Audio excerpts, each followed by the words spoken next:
So hello everyone, आज मैं आप सबको दूंगी ट्रांसक्रिप्शन नंबर 19 की dictation at the speed of 80 words पर minute. So be ready for it.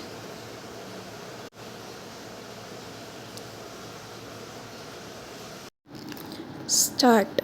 Sir, I would like to make a few observations so that the Honorable Minister will make a note about the way in which these institutions are being run.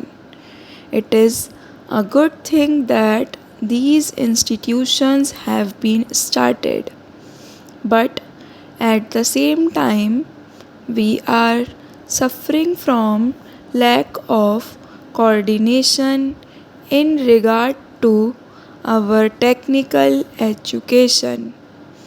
We have certain institutes like the Polytechnic, etc., under the Scientific Research and Cultural Affairs Ministry, and they are run through the state governments. Then there are the engineering colleges under the universities, and thirdly, sir, trade technical education is imparted by the Central Labor Ministry at the state level. In addition to that, the states have certain arrangements of their own for technical education. I feel that there is no effort at coordination, and that leads to a good deal of confusion. Perhaps if there is effort, there are certain difficulties. I hope the Honorable Minister will tell us about that.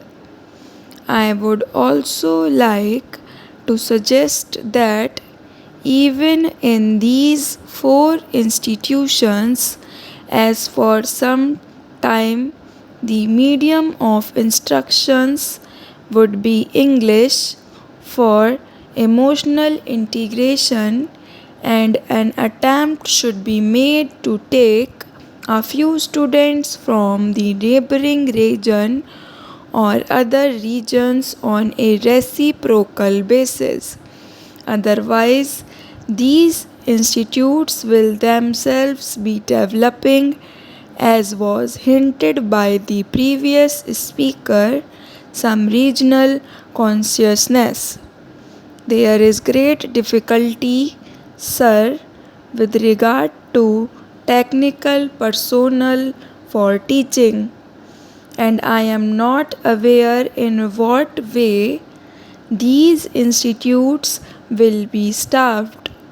Perhaps some foreigners will be brought in, but at the same time, with the arrangements existing at present for taking technical help from different countries, Russia, UK, USA, and Germany, I do not know whether there will be special courses provided in these institutes for the teaching staff from those different countries.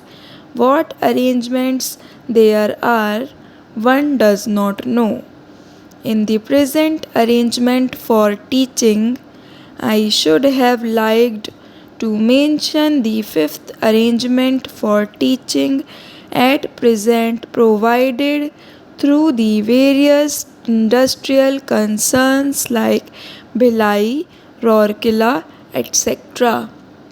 All these big concerns have their big technical schools, and they take their students for postgraduate work as also for research work. What will therefore happen with regard to the standard is a question. Sir, We are not at all sure in our country about the correct use of terms. I would, for instance, mention here the word polytechnic. They have one school, and even if there is arrangement for starting another subject, no effort is made, and no sooner they feel they should give guarantee of some sort of technical education without proper inquiries with regard to the possibilities for employment and the various mineral resources, etc., and the basic education that should enable the students to enter the polytechnics to have the training where it is available. These polytechnics are started. Similarly, there is some confusion about the use of the word university. We have the Rourkela University for one subject, namely engineering. So it seems there is going to be one university for one faculty. We have one music university also in Madhya Pradesh. We are going to start, I am told, perhaps a university only for agriculture.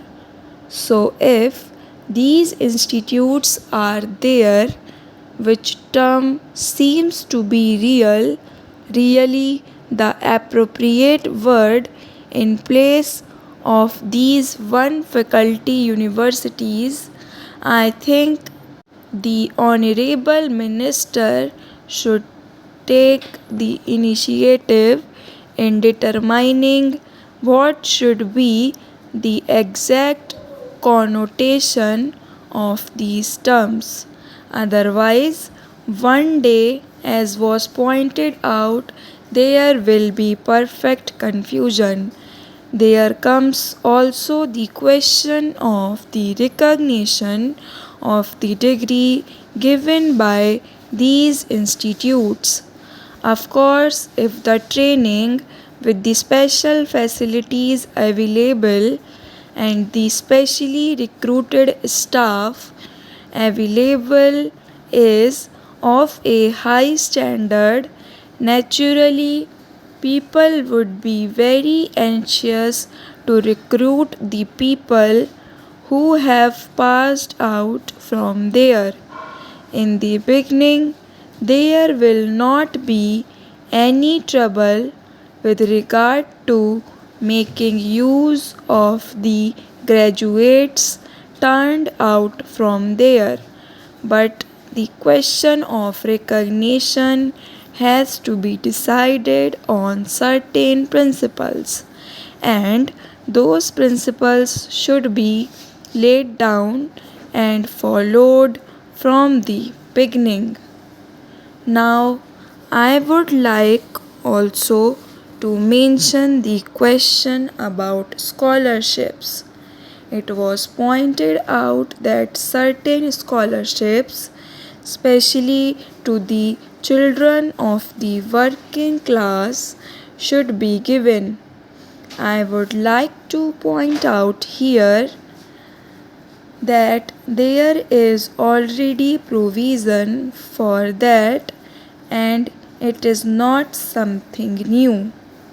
What I would like to stress is that scholarships should be in large numbers. The scholarships do not seem to be adequate for the rising standard of living and the cost of living. The scholarships that are given do not meet half the need. There is yet another matter which the Honorable Minister is the proper person to inquire about, and that is the merit scholarships that are available in different states to students for technical subjects or to other students who pass with very high marks are not given by the states if they read outside the state. Stop.